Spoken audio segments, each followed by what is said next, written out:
Hi, I'm Beth Kerttula. I'm the House Democratic Leader, and we're here this morning for our press availability that we hold every week. With me today, to my right, is the Whip Berta Gardner from Anchorage, and a member of our caucus from Anchorage also, Sharon Cissna.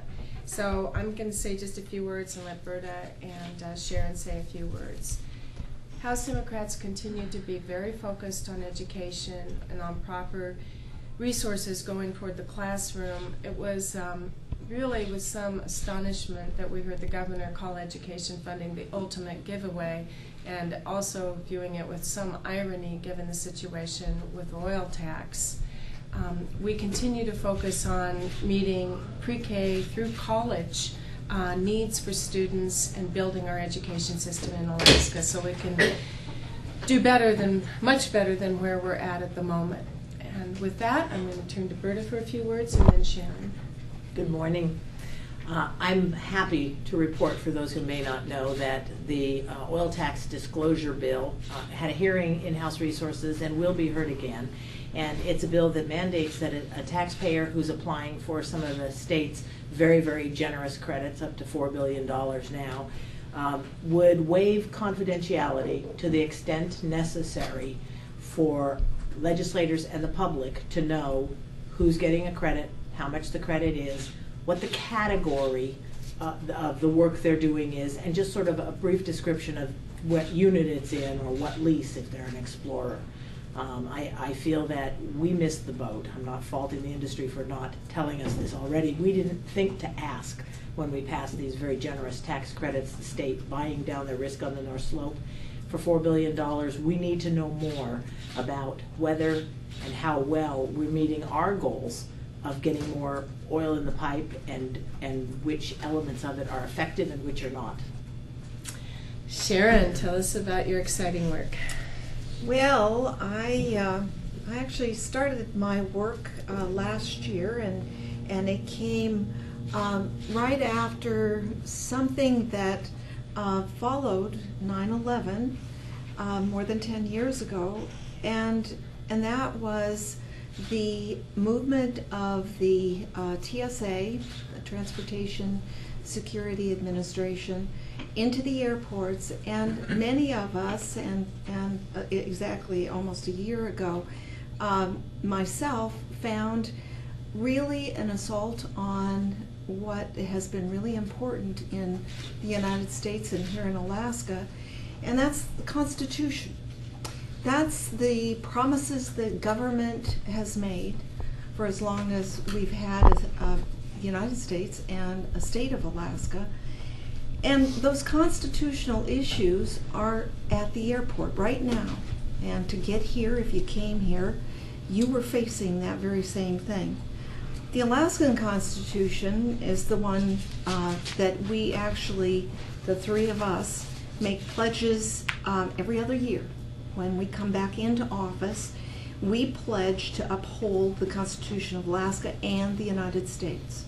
And in doing that, for the state of Alaska, it's Declaration of Rights, Section 14, searches and seizures, and it says the rights of the people to be secure in their persons, houses, and other property, papers, effects against unreasonable searches and seizures shall not be violated. That's Alaska. And we also make the pledge to the Constitution of the United States. And that's the Bill of Rights, Amendment 4. The right of people to be secure in their persons, houses, papers, and effects against unreasonable searches and seizures shall not be violated. This is the Democratic caucus, but that is something that every single Alaskan, every person in the United States has extraordinary interest and right to. And what we have at the airports are dangerous equipment, possibly. We don't know. We don't have third-party coverage of this. We can't know for sure whether or not there's danger in the equipment that's used. And what we have in the personnel that's at the airport are people who are doing a job. They're trying to, well, what are they doing? They're trying to make sure that we're secure, that security is in place. They're using rubber gloves that, in my case, were put down on various places where there were shoes, there was all kinds of stuff. And what the public health people tell us is the next pandemic is not an if, it's a when. And my guess is it's going to be from the airport. And so we suddenly, in December of this last year, suddenly had the TSA bringing that equipment and upping the amounts of personal invasion on our Alaskans. And it's really interesting the kind of it is in fact a search that's done with the hands and equipment. And so what I've done to deal with this for the state of Alaska is putting in 4 separate bills, and those 4 separate bills are addressing different kinds of problems. And I think the one that is really kind of out there, it really does mirror what the state of Texas did, is to actually use the laws that we have in Alaska that deal with your right to not be touched inappropriately in an immoral way. And it uses the state statutes and says that it's against the law to do that in our airports. And that's House Bill 262. The second bill is actually House Bill 270 is essentially saying that we need to have warning signs at the airport so that people actually know what they're walking into when they walk into that security area, exactly what they're facing in going through that process, and that you can't turn around, and that you're really subject to fines if you don't go through with what they're going to do in those boundaries. Then House Bill 319 does something that we haven't seen, I have not found, and we need to do it in our state. It hasn't been very long since that equipment was put in, and it's absolutely mandatory that we do look at the health impacts of this security procedure that is going to focus more on seniors and injured, on children, on people, our military coming back and having been harmed, and that harm is going to show up on the scanners and make them go through touch that they have not experienced, very possibly any other place, hopefully. And if in fact they have been touched in bad, horrifying ways, then what it will do is re-traumatize them, put them back in having the PTSD kinds of responses. I had a similar experience, and we need to be looking out for all Alaskans and making sure that we're not damaging them. And House Bill 321 actually deals with, and is almost a solution. It is the solution when you put it together with 262, because it says it's not legal to touch people in an inappropriate way in our state, and it privatizes the screening. So it's done by Alaskans. We actually privatize and have Alaskans do those jobs and be the ones to protect our Alaskans in a way that is both legal in the state of Alaska and is treating our traveling public with respect. So that's what I'm working on.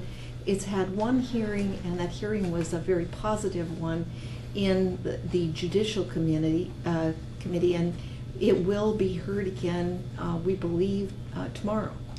And today we're hearing it in transportation, and the one we're looking at is the signage at the airport. Thanks, Sharon.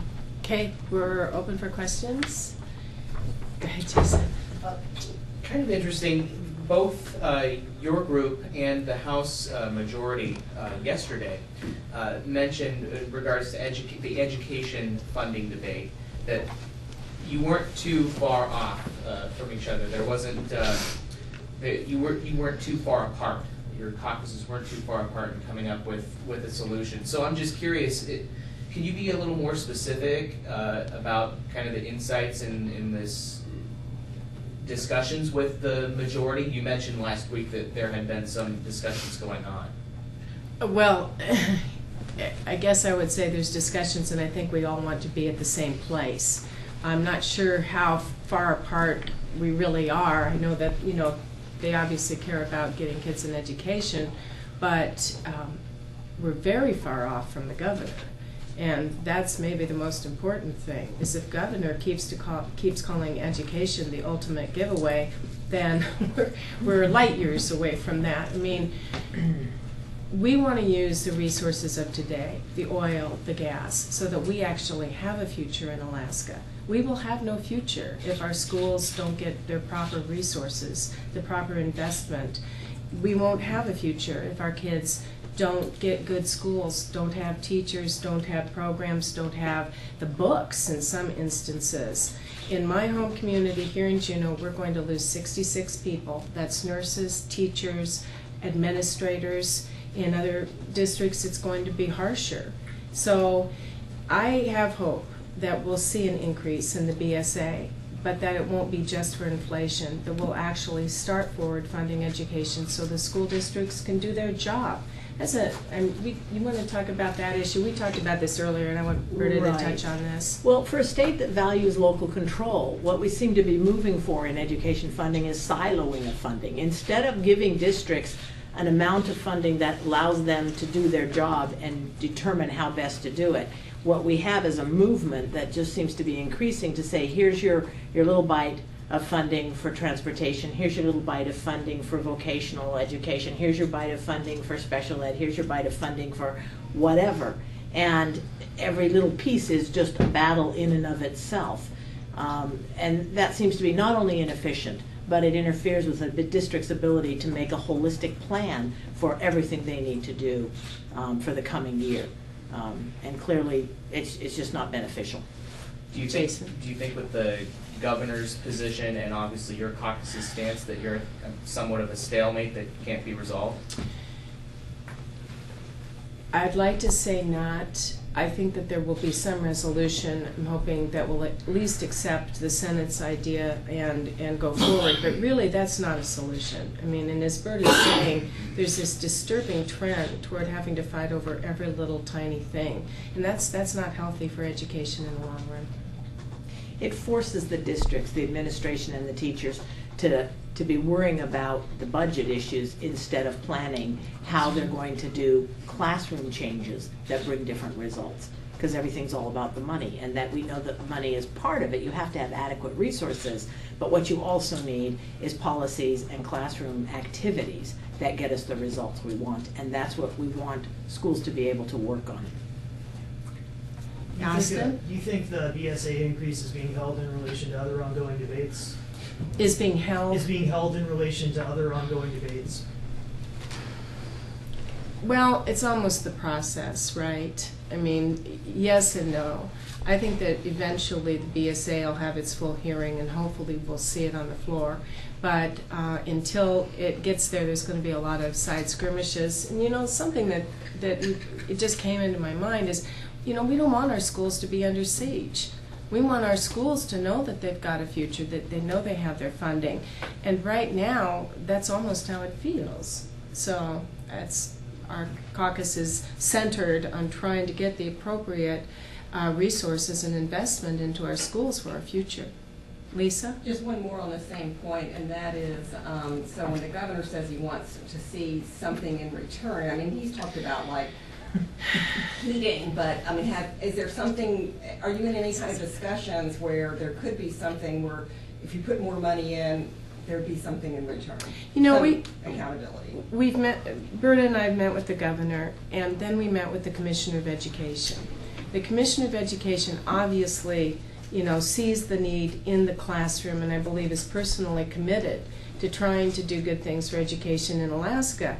But the irony is, Frank, we do have schools that are improving. Juneau has improved. Its graduation rate is going up. I've seen those numbers. But you can't expect the schools to do better when at the same time you're taking away the resources from them. So I guess that's what I want to refer to. Actually, last week we had a chart here, which I don't have in front of me, but there is demonstration that in the population centers, at least in Alaska, since 2007, we have seen an improved graduation rate. And so to say the graduation rate is improving with the funding system improving, and then to cut back on it is just pulling the rug out of underneath them when they're starting to really see the effects. And Sharon? Yes, and I am on both the Standing Committee for Education and on the Finance Subcommittee. And, Alaska has, as the rest of the nation has had to deal with, is all of the federal requirements that are brought in with the money, and that's always going to be the case. And so it's really made it difficult for the schools to have half a chance. They're teaching to test. They're bringing up their students to be able to take a test that was designed in California, and life here is just not California. Perfect. Bob Miller has a bill on this requesting that the state get a waiver to No Child Left Behind, just to put that into the mix. Dave? I was going to ask you about waivers to No Child Left Behind. Impression. The state is, the deadline is like next week, or the next deadline. Yeah, I think we're not going to be able to make the deadline. I think it's the 28th, but there's another opportunity in September. And we're calling on the governor, and I believe most, if not all, the caucus is signing on to that, to call on the governor to apply for a waiver. Other questions? Austin? Representative Cissna, can you speak a little bit to security concerns at smaller airports that do not have TSA involvement, and how it's addressed at smaller airports? Well, actually, there is security at smaller airports, and interestingly enough, I have heard from some people that some of the security at the smaller airports is also somewhat onerous. And I think one of the things that actually the governor is working on, and I certainly support on the trying to strengthen families and dealing with domestic violence, and that's the very population that's really hit hard in the kind of thing that's happening in the TSA. I think that we could be improving all of our transportation respect, and in this state working hard to really focus on families. That's kind of one of those things that I think the federal government hasn't done a favor at all on the TSA. But I think we all need to work to make sure that we're looking at all of the people in the state of Alaska, strengthen ourselves here, make sure we're working on that. Lisa? I'm following up on that as well, so Representative Cissna. So it's, of your 4 bills, which one do you see as being the most important to accomplishing this? And then I guess I'm a little confused. Are you saying, are some of them saying no pat-downs? And if that's true, what would be the security measure that, would assure there's not people bringing dangerous stuff on board? To be totally honest on this one, those 4 bills are addressing an issue that is really not the state's issue. This is unfunded mandates that have been sent to us from the federal government. It's breaking Constitution, both our own and the federal one. And what's really critical here is this is an issue that's actually a congressional problem, and it's an administrative problem. It's the federal government. And the states are being stuck with this one. We have this brought to our communities. I'm working nationwide with a group of legislators that are all working on this issue. And we're all trying to get Congress to actually pay attention to what's happening at home, because we're hurting our states. It's not just ours. Ours is tougher. We're the Arctic state of the United States. We're the ones that have not just what's happening between people, but It's the environment. It's the work environment. It's what happens here is trauma. And it's a tough population here. We're going through tough stuff, and we've been added a tough situation to deal with. I'd like the federal government to solve this problem, but state by state, I think we're going to have to fight for the rights that we were given at becoming a country and becoming a state. It's not a political issue. This is one that we have to fight. Every single person has to fight on this one. It's Democrats, Republicans, the nonpartisans, it's everyone. Fight for the rights that we have as a country. Are you saying no pat downs? Those aren't pat downs. It was a feel up. I did not experience a pat down. Okay. It's a physical examination is the way I've put it in my legislation, because it is, by people who have not been medically trained. They're touching body parts, even with the gloves on. The way I was touched, it was skin to skin, and if I'd had any abrasions, we could be passing things around the world that come from other places in the world. This is not safe. It's not safe physically, it's not safe in mental health, and it's ruining kind of the wonderful feeling that people used to have in going to see family and getting medical care, all of the things that people used to get by flying was fun. It isn't anymore. I don't do it. And so I'm leaving tomorrow to go to a constituent meeting, and the car's already waiting in Haines, and I'll be driving up tomorrow to Anchorage and then driving back, and that's how I get around. How many days is your trip to Anchorage going to take you there and back? 2. So 2 each way? I go fast. I have my foot right on the pedal. Slow down, Sharon.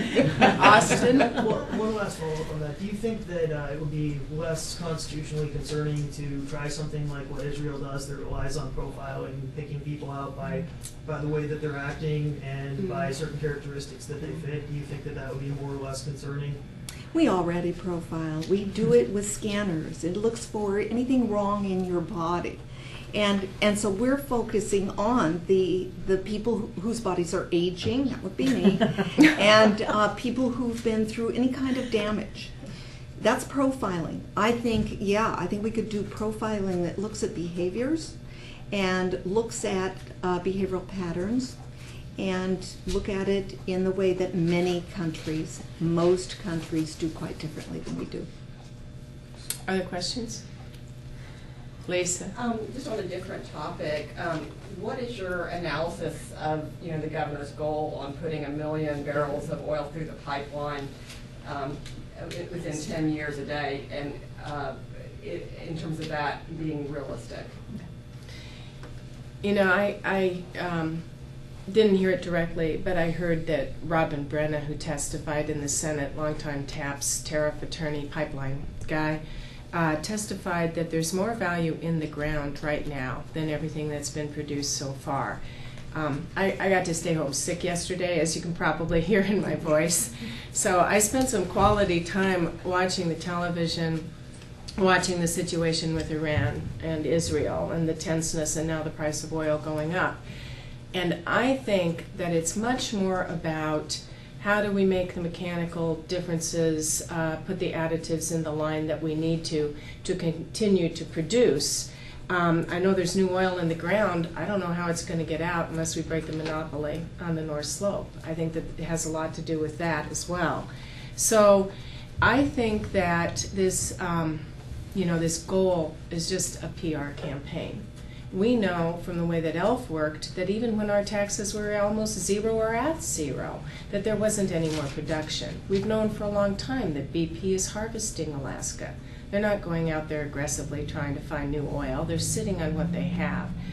So, it goes back to the irony of calling education the ultimate giveaway. In my opinion, the ultimate giveaway would be giving away our tax structure for no promise. We could give them everything.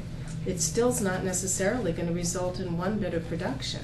And that's the fear that I have. So before we do something like that, we need to know exactly what we're going to get.